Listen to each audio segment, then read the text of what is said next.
It's a bustling hospital entrance. The bright noon sun, screeching sirens, a hospital logo on the brick. Daniel Johnson stands in navy scrubs, holding a gurney door open, a split second before the heavy grip finds his shoulder. He's confused, then furious. Barnett shouts for compliance, convinced he's removing a chaotic presence from the scene. He's right that a mistake is happening, just not in the way he thinks. Because the man he's now aggressively dragging into the daylight isn't some random intruder. And the moment a nurse screams his name, a chain reaction triggers that local dispatch cannot fix. It activates lawyers, the mayor, and police command. In minutes, this busy street will belong to people Barnett doesn't outrank. This isn't a routine stop. It's a career-ending misunderstanding. The first ambulance of the afternoon shift rolled through the bay doors at 11:47 a.m., and Riverside General was already running at full speed. It always was by this hour. The entrance plaza hummed with the particular kind of controlled chaos that only a Level 2 trauma center could produce. The kind where everyone moved fast, but nobody panicked, where urgency was the baseline and stillness was the exception. Automatic doors slid open and shut in a steady rhythm. Gurneys clicked across polished concrete. Nurses in color-coded scrubs moved between the ambulance bay and the ER corridor with the practiced efficiency of people who had long stopped noticing how extraordinary their ordinary looked. A young mother sat near the entrance with a toddler pressed against her chest, the child's forehead wrapped in a thin white bandage. She watched the movement around her with wide, exhausted eyes. Beside her, an older man in a grey cardigan turned the pages of a magazine he clearly wasn't reading, his attention drifting every few seconds toward the ER doors as though expecting someone to walk through them. Nobody stood still for long at Riverside General. Not at this hour. The parking lot beyond the ambulance bay was already half full, a slow crawl of vehicles circling for spaces near the main entrance. A food delivery driver balanced a paper bag against his hip, squinting at his phone near the visitor drop-off lane. Two nurses on break stood just outside the sliding doors, coffee cups in hand, talking in low voices beneath the narrow strip of shade the building's overhang provided. The sun was high and unforgiving, pressing down on the concrete with the full weight of a July afternoon. Inside, the ER charge desk was a controlled storm. Phones rang. Monitors beeped. A whiteboard near the triage station listed patient names in dry erase marker, and some already crossed out, new ones added in their place. The morning shift was handing off to the afternoon team, and the overlap created a brief, dense window where the hallways felt narrower than they were. Bodies moving in both directions, clipboards exchanged, voices overlapping in quick professional shorthand. Bed 4 is waiting on labs. Transfer from St. Augustine coming in at noon. Chest trauma stable. Family in room 7 is asking for the attending again. The charge nurse, a sharp-eyed woman named Patricia Okafor, stood at the center of it all with the calm authority of someone who had managed 1,000 shifts exactly like this one. She didn't raise her voice. She didn't need to. Her presence alone was enough to keep the rhythm from breaking. Outside, the second ambulance of the hour was backing into the bay, its reverse alarm cutting briefly through the ambient noise before cutting off. EMTs moved around it with practiced ease, pulling equipment or checking readouts, exchanging clipped updates with the receiving nurse, who had already stepped out to meet them. This was Riverside General at its most alive. It was also, in the way of all busy places, a space where it was easy to see without truly looking, where a face in scrubs blended into the background, where a man moving with purpose through the ambulance bay could be anyone, an EMT, a resident, a technician, because everyone there moved with the same focused energy, as the same sense of belonging to the machine. That invisibility, on most days, was unremarkable. On this particular Tuesday, it would matter enormously. The hospital had been open for 63 years. It had survived budget cuts, a flood in 2009 that took out the entire East Wing basement, 2 changes in ownership, and a global pandemic that had pushed its staff to the edge of what human endurance could sustain. Through all of it, our Riverside General had remained what it was built to be, a place where the community came when things went wrong, and where, more often than not, things were made right again. The man responsible for keeping it that way had arrived at 7:15 that morning, as he did most mornings, parking in the same unreserved spot near the side entrance that he had used for years, long before his name was on the administrative directory, and back when he was still a trauma surgeon who measured his days in operating hours rather than board meetings. He had walked the floors before his first meeting, stopped at the charge desk, asked Patricia how the overnight had gone, checked in with the facilities team about a ventilation issue in the East Corridor that had been flagged the week before. By 9 o'clock, he had already sat through 2 department briefings and reviewed the preliminary numbers from the weekend's patient volume report. But by 11, he was back on the floor, not because he had to be, because this was still, after everything, the part of the job that made sense to him, the part where the work was visible and the stakes were clear and the distance between a decision and its consequence was measured in minutes rather than months. He had just stepped out through the ambulance bay doors when the second transfer of the afternoon pulled in, a patient coming over from St. Augustine, was the case he'd been briefed on that morning. He moved toward the ambulance without hesitation. It was a Tuesday. The sun was high. The bay was busy. And nothing about the next 60 seconds looked like anything other than a normal afternoon at Riverside General Hospital. The St. Augustine transfer had been flagged as a priority case since early morning. A 61-year-old man, post-cardiac event, stable but requiring closer monitoring than the smaller facility could provide overnight. The paperwork had moved through the system cleanly. The receiving team had been briefed. A bed in the cardiac observation unit had been held since 10 o'clock. By all measures, it was the kind of transfer Riverside General handled a dozen times a week, routine in process, as if not in stakes. Daniel had reviewed the case notes during his second briefing of the morning, not because the transfer required his personal attention, but because the patient had a name, and Daniel had long believed that the moment administrators stopped thinking of patients as people with names was the moment institutions started making the kind of decisions that looked efficient on paper and catastrophic in practice. The ambulance backed into the bay at 11:52 a.m., and Daniel was already there.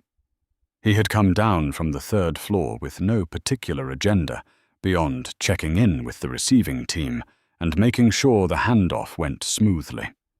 It was the kind of thing his deputy had stopped questioning years ago. Daniel moved through the hospital the way water moved through a building, finding the places where pressure was highest and showing up there without being summoned. The rear doors of the ambulance swung open, and the lead EMT and a broad-shouldered man named Reyes stepped down first. He had the compact, efficient movements of someone who had done this thousands of times. No wasted motion, no hesitation, just the clean execution of a practiced sequence. "Mr. Johnson." Reyes gave a brief nod of recognition. He had worked the St. Augustine corridor for 3 years and knew Daniel by sight, the way most of the regular transport crews did. "How was the ride?" Daniel asked, not already moving to the side of the gurney as the second EMT, a younger woman named Torres, guided it toward the bay threshold. Smooth. He's been stable the whole way. BP held. He's alert, a little anxious. That's expected. Daniel glanced at the patient, a heavy-set man with silver hair and the particular stillness of someone conserving energy, his eyes open and tracking the new faces around him with cautious attention. "You're at Riverside General," Daniel said to him directly, and his voice calm and unhurried. "You're in good hands here." The man gave a small nod. His jaw was tight, but something in his expression loosened slightly. It was a small thing. 30 seconds of human contact in the middle of a logistical handoff. Daniel had learned early in his surgical career that patients in transit existed in a specific kind of vulnerability, removed from the familiar, not yet settled in the new, suspended between one set of hands and another. But a calm voice at that moment cost nothing, and mattered more than most people realized. He helped guide the gurney over the bay threshold, one hand steadying the frame as the wheels caught briefly on the lip of the entrance ramp. Torres adjusted her grip. Reyes moved to the head of the gurney, relaying vitals to the receiving nurse who had stepped out to meet them, tablet in hand, already entering data. The handoff moved the way good handoffs always did, quickly, quietly, this with the kind of seamless coordination that only came from people who trusted each other's competence. No one raised their voice. No one rushed in a way that introduced error. The patient was moved, the information was transferred, and the machine absorbed him the way it absorbed everyone who came through those doors. Daniel stepped back as the receiving team took over, letting the gurney roll forward into the corridor. He exchanged a few words with the charge nurse about the observation unit assignment, confirmed the attending had been notified, and turned back toward the ambulance bay. Reyes was already securing the rear doors. Torres was completing her transfer documentation on a handheld device, leaning against the side of the vehicle, with the focused expression of someone finishing a task before allowing themselves to exhale. The whole thing had taken less than 8 minutes, and Daniel stood at the back of the ambulance for a moment, one hand resting on the open door as Reyes worked the latch from the other side. They exchanged a few more words about the patient's history, a detail in the transfer notes that Daniel wanted clarified before the attending reviewed the file. It was a brief, professional exchange, the kind that happened dozens of times a day in this bay, between people who understood the weight of the work they were doing and communicated accordingly. But to anyone watching from a distance, it looked exactly like what it was. A man in navy scrubs, standing at the back of an ambulance, talking to an EMT. That was all. That was enough. Across the parking lot, a patrol car had slowed near the visitor drop-off lane. The officer behind the wheel had received a call 2 minutes earlier, a report of a suspicious individual interfering with an ambulance at the Riverside General entrance. The caller had been brief. The description had been vague. The patrol car stopped. The door opened, and Officer Barnett stepped out into the afternoon sun, one hand already moving toward his belt, his eyes fixed on the man in navy scrubs, standing at the back of the ambulance. He didn't hesitate. He never did. The call had come in at 11:49 a.m. Dispatch had flagged it as a non-emergency suspicious person report. A brief, fragmented account from an unidentified caller who described a man in dark clothing interfering with an ambulance outside Riverside General Hospital. The details were thin. No name, no specific threat, no indication of a weapon. Just the kind of call that filled the gaps between more serious incidents, as the kind that most officers filed under probably nothing, while still feeling obligated to check. Barnett had been 2 blocks away. He took the call. That was the first decision. Unremarkable on its own. Officers responded to calls. That was the job. But decisions have a way of compounding, and the ones made in the first 30 seconds of any situation tend to shape everything that follows in ways that are almost impossible to reverse once the sequence has started. Chris Barnett was 34 years old and had been with the department for 9 years. He was not, by any measure that appeared in his personnel file, a bad officer. His record showed a man who was punctual, physically capable, and largely consistent in the field. He had commendations for 2 separate incidents involving de-escalation in domestic situations. He had never been the subject of a formal complaint that resulted in disciplinary action. His supervisors described him, not in the careful language of institutional evaluation, as reliable and proactive. Proactive. It was a word that meant different things depending on the situation it was applied to. He pulled into the hospital's visitor drop-off lane at 11:53 a.m. and scanned the ambulance bay before the car had fully stopped. His eyes moved the way trained eyes move, quickly, categorically, sorting the scene into elements that required attention and elements that didn't. Ambulance backed into the bay, with rear doors open, 2 EMTs visible. A third figure in dark scrubs standing at the back of the vehicle. He was out of the car before he had fully processed what he was looking at. That was the second decision. The bay was busy. Nurses moved in and out of the ER entrance. A receiving team had just taken a gurney inside. The ambient noise of the hospital entrance, doors, monitors, voices, as the distant wail of another ambulance somewhere on the approach, created a kind of sensory density that made it easy to feel urgency even when the situation didn't yet warrant it. Barnett felt urgency. He crossed the drop-off lane with his hand resting on his belt, not drawn, but present, a posture that communicated readiness in a way that was visible to everyone in the vicinity. His eyes stayed on the man at the back of the ambulance. Dark scrubs, standing close to the vehicle, and one hand on the open door. In Barnett's mind, the image aligned with the call. Man near ambulance. Possibly interfering. Possibly not supposed to be there. He didn't stop to consider the alternative framing, that the ambulance bay of a major hospital at noon on a Tuesday was, by definition, a place where people in scrubs were supposed to be near ambulances. That the man's posture was relaxed, not aggressive. That the EMT on the other side of the door was engaged in what appeared to be a calm, near professional conversation with him.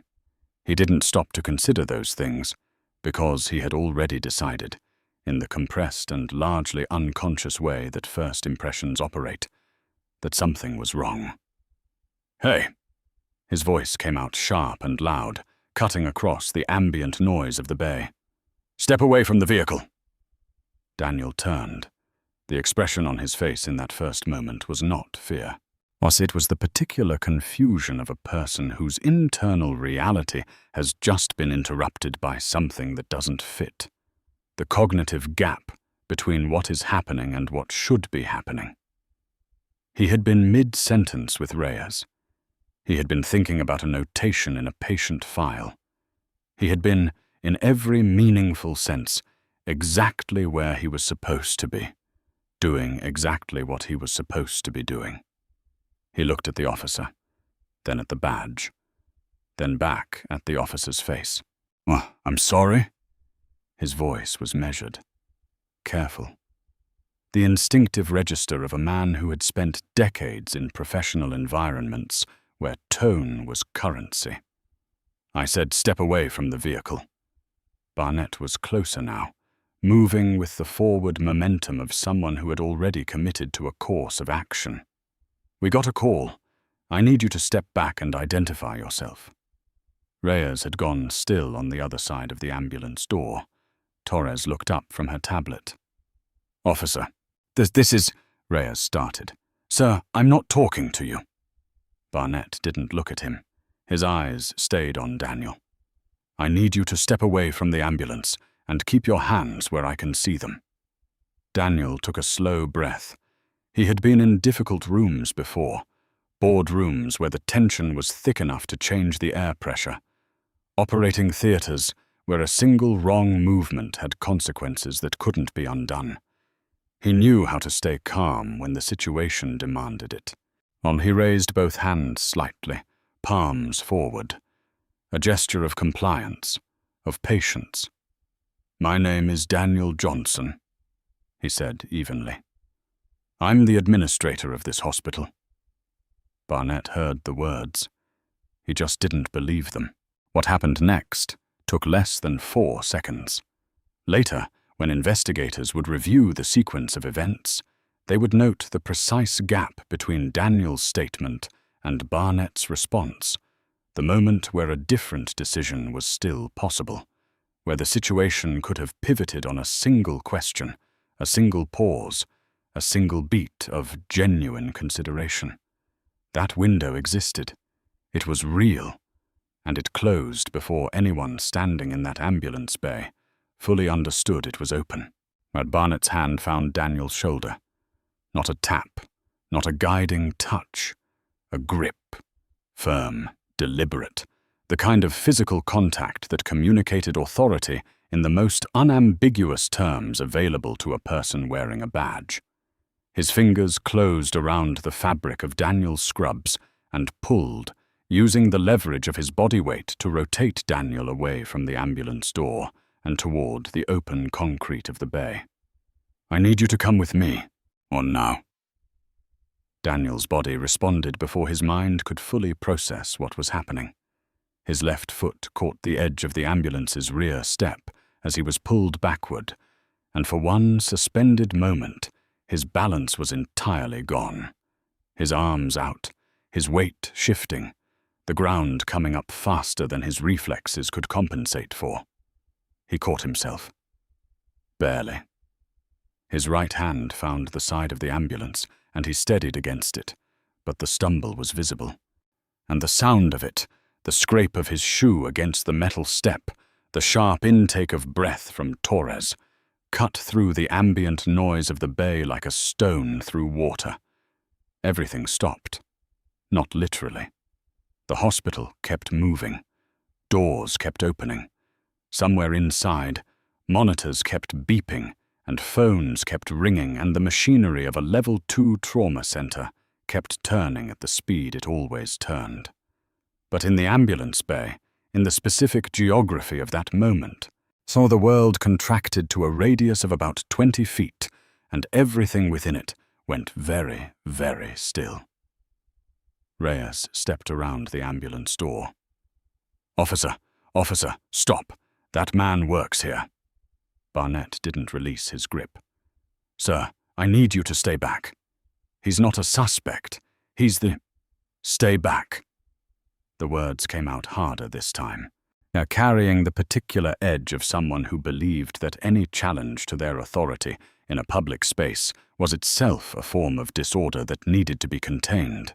He had Daniel by the arm now, steering him away from the vehicle with the practiced physical confidence of a man who had done this before and expected it to work the same way it always had. Daniel moved, not because he was surrendering to the logic of what was happening, but because he understood, this with a clarity that was almost clinical, that resistance in this moment, any resistance, even the reasonable, justified kind, would make everything worse. He had seen enough of the world to know that the rules of a situation like this were not written by the person who was right. They were written by the person with the badge and the grip and the institutional weight behind them. So he moved. His jaw was tight. His eyes were steady. But he moved. Torres had her radio out. Had 2 nurses who had been near the ER entrance were walking toward the bay now, drawn by the shift in the atmosphere the way people are always drawn toward the thing that has suddenly gone wrong in a space that is supposed to be orderly. A family near the visitor drop-off had stopped moving entirely. A man with his hand on a car door, watching. One of the nurses, a woman named Sandra Chu, who had worked the ER floor for 11 years and had known Daniel since before he was CEO, took 3 steps into the bay and stopped. Her voice, when it came, was not loud. It didn't need to be. "Officer." A pause. "What are you doing?" Barnett glanced at her. "Ma'am, please stay clear of the scene." "That is Daniel Johnson." She said it the way you say something that should not need to be said. Slowly, as with the weight of a fact that is so obvious, its repetition feels like an act of patience rather than information. "He is the chief executive officer of this hospital." Barnett's grip didn't loosen. "I received a call about a suspicious individual interfering with an ambulance," he said, and the words sounded different now, thinner somehow, against the reality of the scene around him. The 2 EMTs, the nurses gathering at the bay entrance, the family in the parking lot who had stopped pretending not to watch. "I'm responding to that call." "You're responding to the wrong person," Sandra said.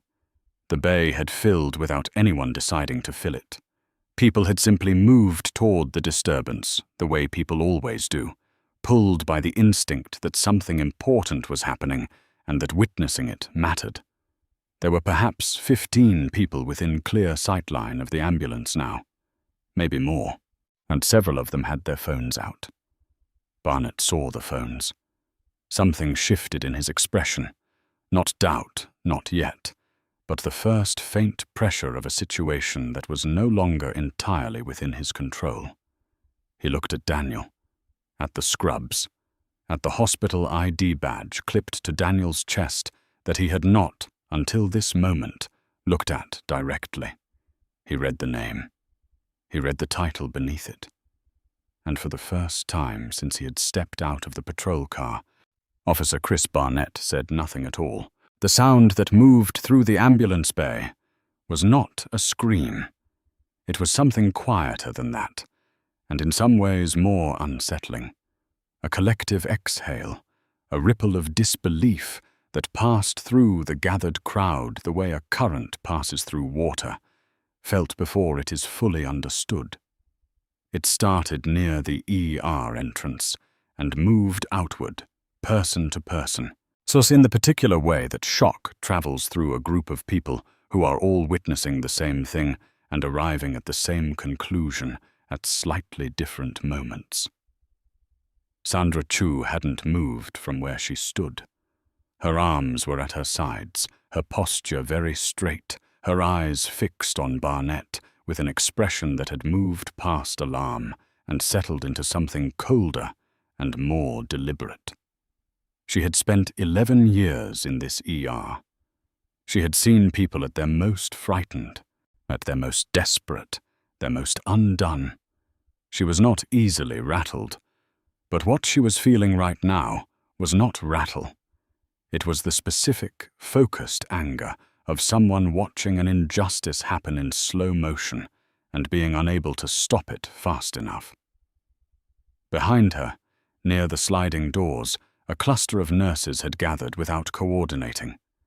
They had come from different directions, some from inside, some from the break area, but one still holding a patient chart she had been carrying when the shift in the bay's atmosphere pulled her attention outward. They stood close together in the way people stand when they are trying to make sense of something that doesn't make sense, their faces cycling through the same sequence of expressions: confusion, recognition, disbelief. One of them, a young nurse named Marcus Webb, who had been at Riverside General for less than 2 years, took a step forward before the nurse beside him caught his arm. Not to stop him from doing something wrong, just to slow him down, to make sure whatever happened next was measured rather than reactive. Because everyone standing at those doors understood, on some level, that the situation in the bay was already fragile in a way that additional chaos would not help. The visitors were a different matter. The mother with the bandaged toddler had risen from her seat near the entrance. She was standing now, her child pressed against her hip, watching the ambulance bay through the glass with the wide, unblinking attention of someone who cannot look away from something they don't fully understand, but know is wrong. The older man in the grey cardigan had set down his magazine.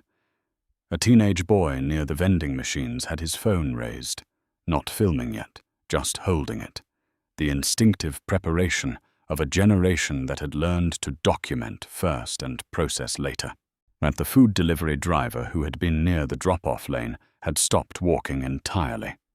He stood on the pavement with his paper bag still balanced against his hip, watching Barnett and Daniel with an expression that was equal parts bewilderment and recognition.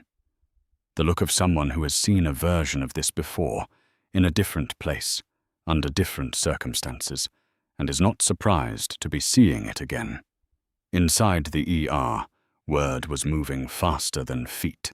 And Patricia Okafor heard it first from a tech who had stepped in from the bay corridor, breathless and wide-eyed, and the way she heard it, the fragmented, urgent shorthand of someone delivering news they can barely believe, told her everything she needed to know about the severity of what was happening before she had processed a single specific detail. She was already moving toward the bay entrance before the tech had finished the sentence. She pushed through the corridor door and stopped at the threshold of the bay. What she saw took her approximately 2 seconds to fully absorb. Daniel Johnson, the man who ran this hospital, standing on the open concrete of the ambulance bay with a police officer's hand on his arm, his ID badge visible on his chest, his expression controlled in the way that only people with enormous self-discipline manage when they are being publicly humiliated in front of their own staff. Patricia had worked under 3 different hospital administrators in her career. She had navigated budget crises and staffing shortages and the particular institutional turbulence that came with leadership transitions. She was not a person given to visible emotional displays in professional settings.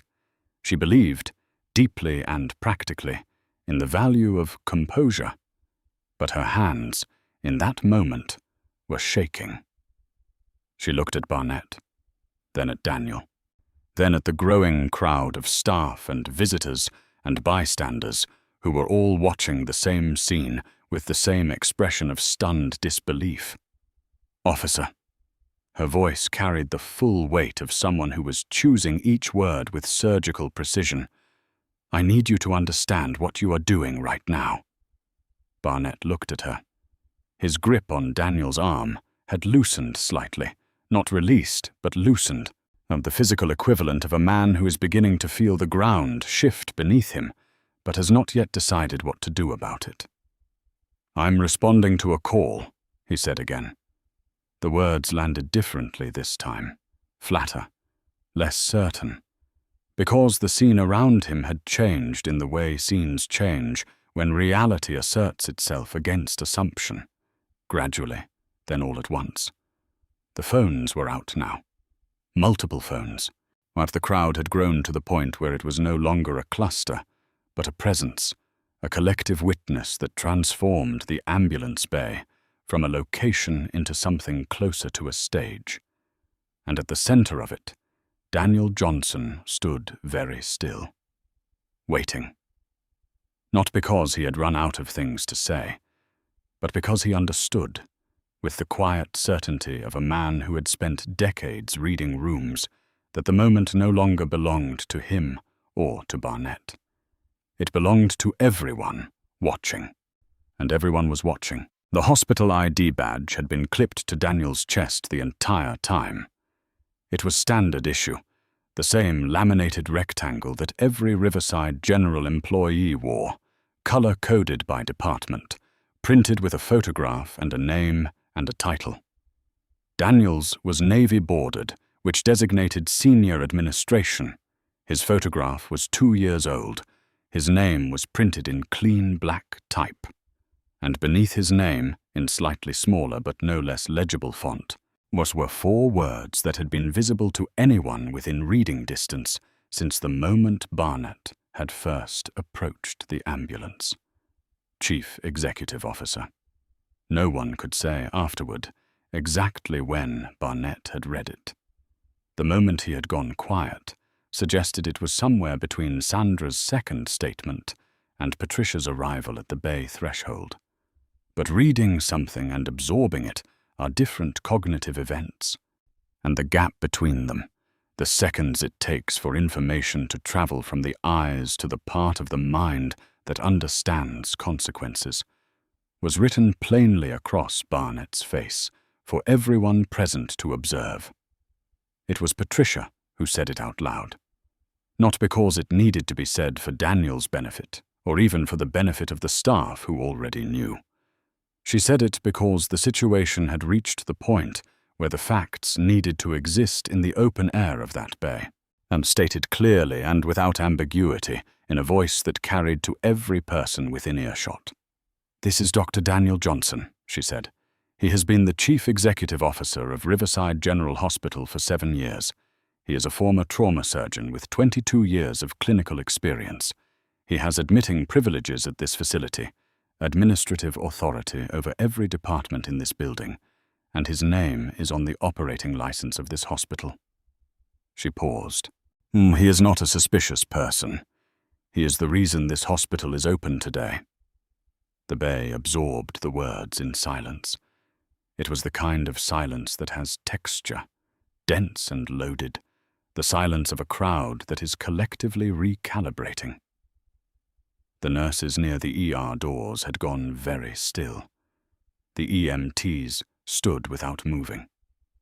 Even the ambient noise of the hospital entrance seemed to pull back slightly, as though the building itself was holding its breath. But Barnett's hand was no longer on Daniel's arm.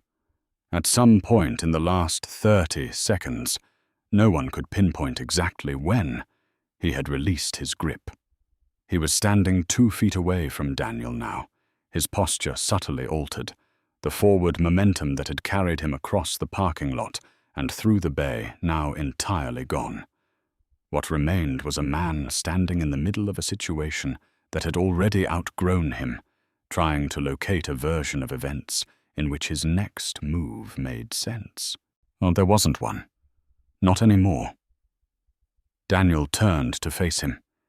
He did it slowly, without theatrics, with the measured deliberateness of a man who understood that this moment was being recorded and remembered, and that how he conducted himself in it would matter long after the afternoon was over. His expression was composed. Not cold, composed. There is a difference, and the people who knew Daniel well enough to read him could see it clearly. While beneath the composure was something that was not quite anger and not quite grief, but occupied the space between them, the particular weight of a person who has just been reminded of something they had hoped, on some level, they would never have to be reminded of again. He looked at Barnett for a long moment without speaking. Then he said, quietly, "I told you who I was." The words were not an accusation. They were a statement of fact, yet delivered in the same even register Daniel used in boardrooms and briefings and difficult conversations with department heads. But in the context of the bay, in front of the gathered staff and visitors and the phones that were still raised and recording, they carried a weight that no raised voice could have matched. Barnett opened his mouth, closed it.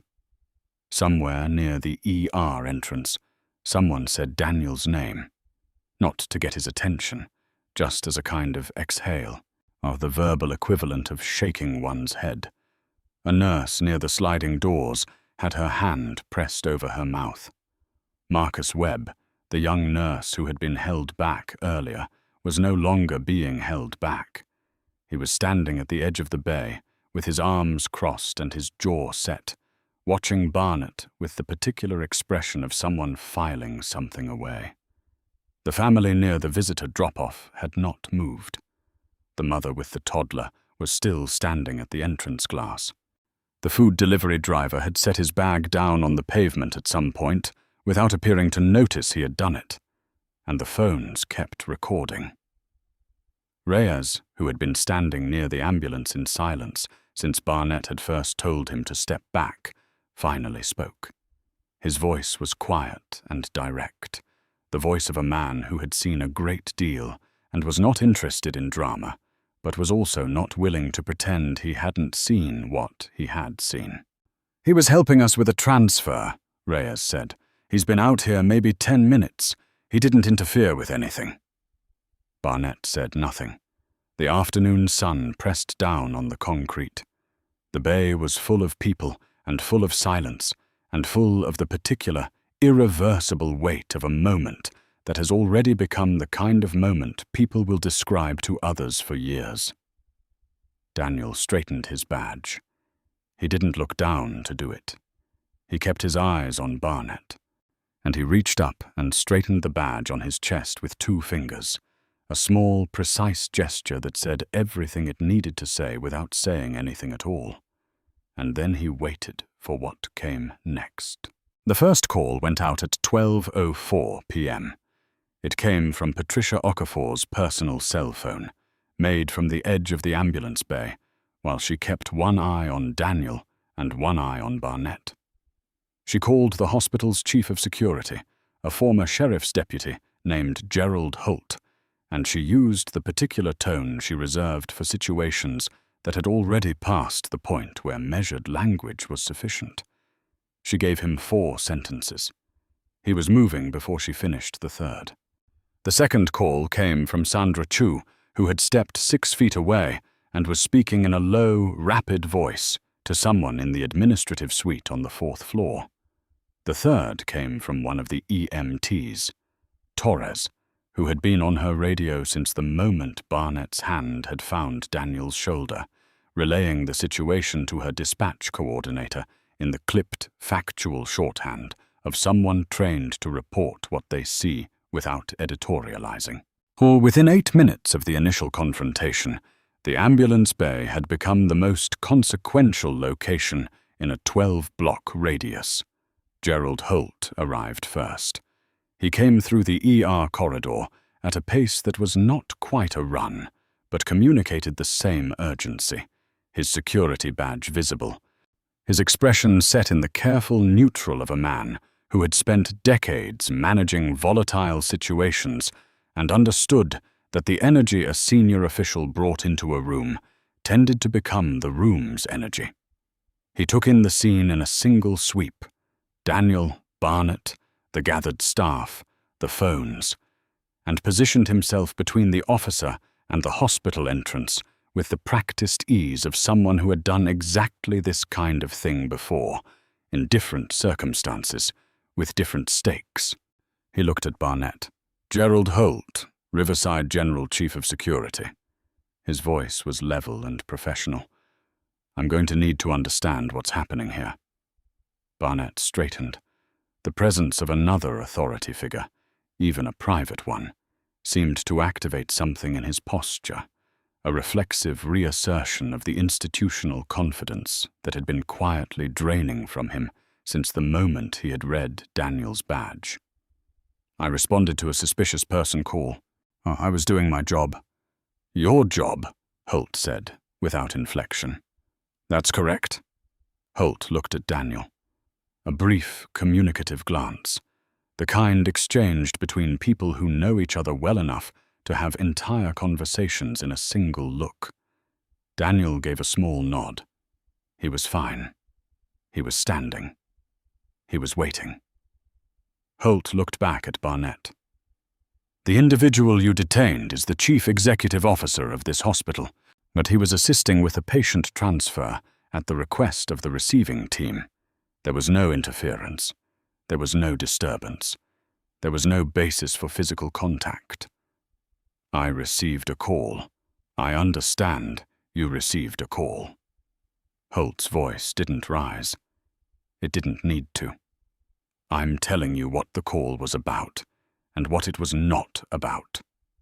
Those are 2 different things, and right now the difference between them matters a great deal." The bay had not emptied. If anything, it had filled further. Word moved through a hospital the way it moved through any closed community, fast and with the particular momentum of information that people feel compelled to share because it is too significant to keep. Staff who had no operational reason to be near the ambulance bay had found reasons. Department heads who had been in meetings were now standing at the corridor threshold. The hospital's communications director, a sharp, precise woman named Elaine Park, had appeared at the ER entrance with her phone already in her hand and her expression already doing the calculus of what the next 24 hours were going to require. Then the elevator doors at the far end of the corridor opened, and the room shifted again. Dr. Margaret Osai, Riverside General's chief medical officer and the second highest ranking person in the building, was walked into the bay with the particular authority of someone who does not need to announce themselves because their presence is announcement enough. She was 60 years old, silver-haired, and had the bearing of a person who had navigated every variety of institutional crisis and emerged from all of them with her judgment intact. She looked at the scene before her with the same careful, absorptive attention she brought to everything, and then she walked directly to Daniel. She didn't touch him. She stood beside him. The distinction was intentional and visible. "Daniel." Her voice was quiet. "Are you all right?" "I'm fine," he said. And then, because it was true, and because he wanted it on record in front of everyone present, he added, "I wasn't given the opportunity to identify myself before physical contact was made." Margaret turned to face Barnett. She was not a tall woman. She did not raise her voice. But the quality of her attention, when it landed on the officer, and had the effect of making the space between them feel very small. "Officer," she said, "my name is Dr. Margaret Osai. I am the chief medical officer of this hospital. I need you to tell me, clearly and specifically, what you believed was happening when you made physical contact with my CEO." Barnett looked at her, at Holt, at Daniel, at the crowd that had become, without anyone planning it, a gallery of witnesses. His radio crackled. "Dispatch." Then his sergeant's voice, tight and clipped, asking for a status update on the Riverside General call. Then a second voice, higher up the chain, the kind of voice that didn't typically appear on routine dispatch channels, asking the same question in a tone that made it clear the question was not routine. Barnett reached for his radio slowly, and in the silence before he answered it, the full weight of what he had done settled over the ambulance bay like weather, inevitable, total, and impossible to walk back. The sergeant arrived at 12:19 p.m. His name was Victor Caldwell, and he had been with the department for 18 years, long enough to recognize the specific texture of a situation that had already escaped the boundaries of normal procedure before he had even stepped out of his vehicle. He had taken one look at the ambulance bay from the parking lot, the crowd, the phones, the cluster of hospital administration standing in a formation that communicated institutional solidarity rather than casual concern. And he had understood, with the practiced instinct of a senior officer, that whatever had happened here in the last 20 minutes was not going to be resolved at the street level. He had made 2 calls on the way in, one to his lieutenant, one to the department's community liaison office. Both calls had been answered on the first ring. He found Barnett near the edge of the bay, separated from the hospital staff by a distance that had become, in the way of these things, both physical and symbolic. Barnett's posture was still correct, shoulders back, chin level, the trained bearing of a uniformed officer in a public space, but something beneath the posture had changed. The certainty that had carried him across the parking lot 2 hours ago had been replaced by something more careful, more contained, and the expression of a man who is measuring every word and movement against an audience he had not anticipated. Caldwell pulled him aside without ceremony. Their conversation lasted 4 minutes. It was not loud, No one standing near the ER entrance could hear the specific words exchanged, but the body language was legible from 20 feet. Caldwell asking questions in a low, direct voice, Barnett answering them. The sergeant's expression moving through a sequence that began with professional neutrality and arrived somewhere considerably less comfortable by the end. When Caldwell walked away from Barnett, he walked directly to Daniel. He introduced himself. He apologized.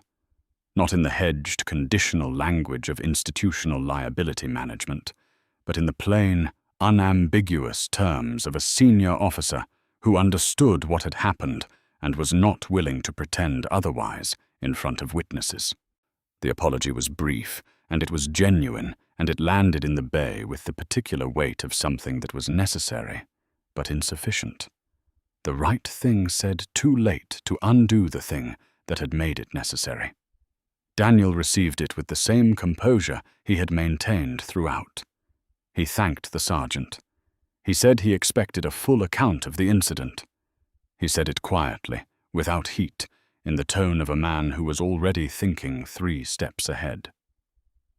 By 1 o'clock, after the ambulance bay had cleared of everyone who didn't have an operational reason to be there, the patient from St. Augustine had been settled in the cardiac observation unit for nearly an hour. The afternoon shift had resumed its rhythm, because hospitals do not stop moving for anything, not even the things that should stop them. But the investigation had already begun. It moved on 2 tracks simultaneously, the way these things always do when institutions are involved and the stakes are high enough to make inaction its own form of liability. The police department opened an internal affairs review before the end of the business day.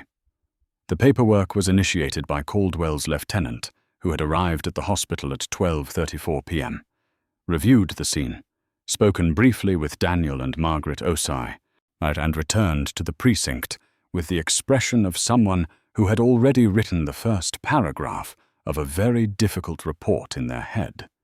Barnett was placed on administrative reassignment pending the outcome of the review, a standard procedural step that was also, in the context of what had happened, a statement. His body camera footage was flagged and preserved. The dispatch recording of the original call was pulled. Statements were requested from Reyes, Torres, Sandra Chu, Patricia Okafor, and Gerald Holt. The footage from the hospital's external security cameras, which covered the ambulance bay from 3 separate angles, was requested by the department's Internal Affairs Division at 2:15 p.m.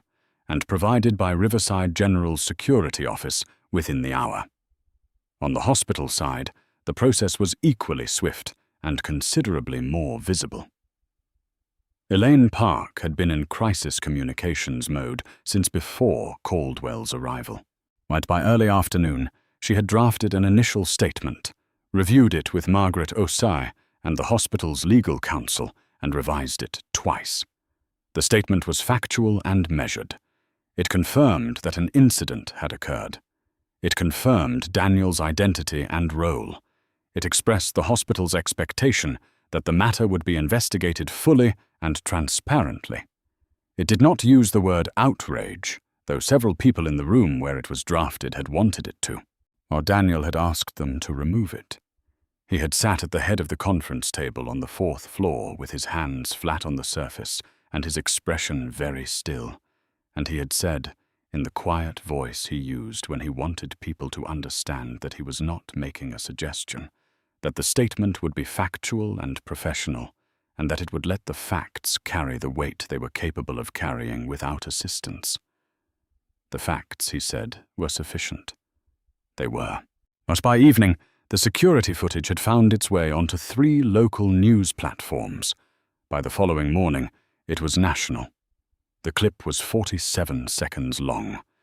It began with Barnett crossing the parking lot and ended with Daniel straightening his badge, and it required no narration, no context, no editorial framing to communicate exactly what it showed.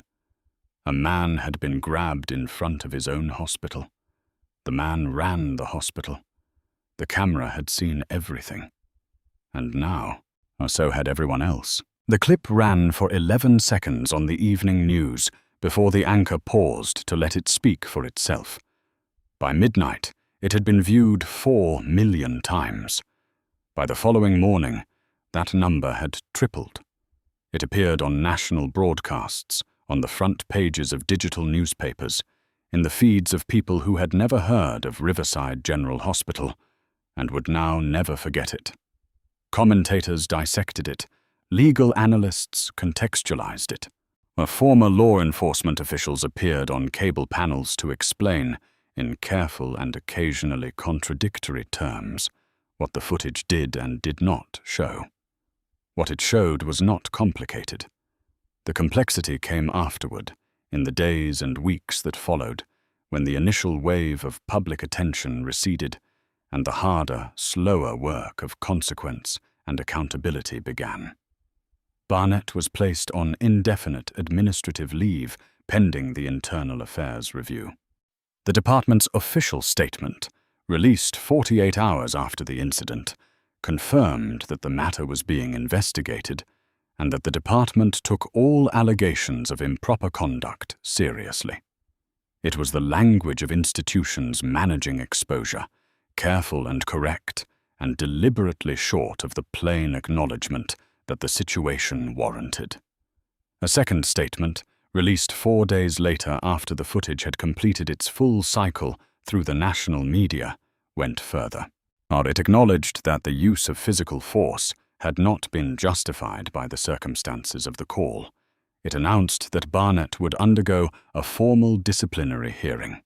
It expressed, in language that had clearly been reviewed by multiple attorneys, the department's commitment to accountability and community trust. The police union released its own statement the same afternoon, also expressing support for Barnett and noting that officers were required to respond to calls and make real-time assessments under pressure. The statement was not wrong exactly. It was simply addressed to a different version of events than the one the camera had recorded. The internal affairs process moved at the pace such processes move, methodically, with the particular institutional gravity of a system examining itself and finding the examination uncomfortable. Witnesses were interviewed, when documentation was reviewed. The original call that had sent Barnett to the hospital was traced to a payphone 2 blocks away, made by an unidentified caller who had not come forward and, investigators suspected, never would. Whether the call had been made in genuine confusion or with deliberate intent was a question the investigation could not definitively answer. It was, in the end, one of several questions that the process raised without fully resolving. Barnett did not return to active duty. At Riverside General, the aftermath moved differently, but no less significantly. The board of directors convened an emergency session 3 days after the incident. The meeting lasted 4 hours. Daniel presented a full account of the events, answered questions from board members with the same measured precision he had brought to the ambulance bay, and then sat quietly while the board discussed, among other things, the hospital's relationship with the city's police department, on the adequacy of existing protocols for law enforcement interactions on hospital property, and the broader question of what the institution owed its staff, all of its staff, in terms of safety and dignity within its own walls. The board voted unanimously to commission an independent review of hospital security protocols and law enforcement coordination procedures. They also voted to establish a community advisory panel drawn from hospital staff, patient advocates, and neighborhood representatives to provide ongoing input into institutional policy. Both measures had been proposed by Daniel. Neither had been on the agenda before the incident. He had spent the intervening days doing what he always did in the aftermath of a crisis, moving through the hospital, talking to people, listening more than he spoke. He stopped at the charge desk and asked Patricia how she was doing, and she told him honestly, which was what he had expected and what he needed to hear. He found Marcus Webb in the break room and sat with him for 20 minutes, not discussing the incident specifically, but being present in the way that leaders sometimes need to be present, not with answers, but with attention. He visited the cardiac observation unit and checked on the patient from St. Augustine, who was recovering well and had no idea that the man who had spoken calmly to him during his transfer had spent the intervening days at the center of a national news story. The patient said the hospital had been very good to him. Daniel said he was glad to hear it.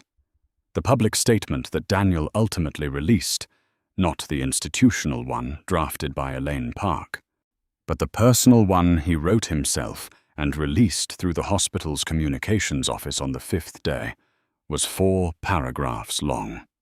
It described what had happened without embellishment.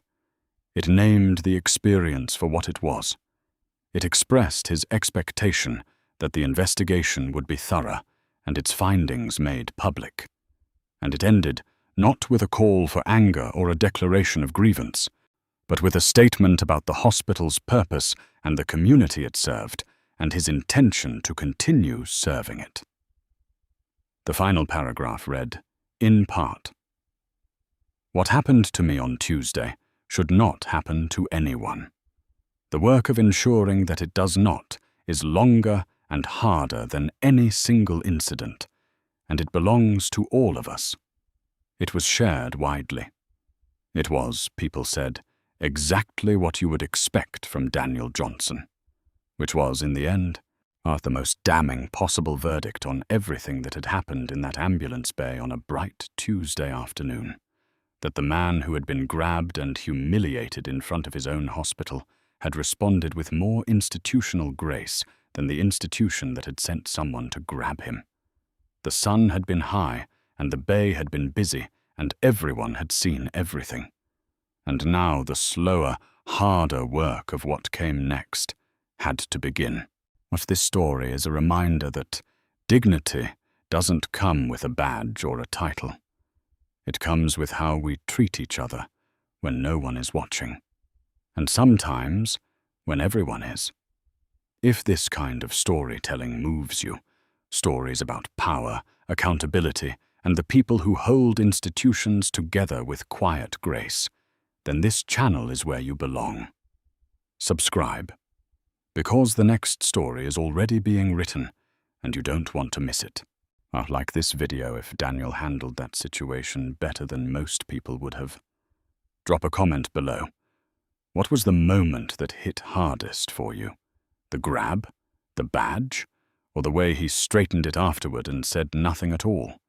And if you know someone who needs to hear a story about what real leadership looks like under pressure, share this with them. We'll see you in the next one. The best stories don't just entertain, they remind us who we want to be.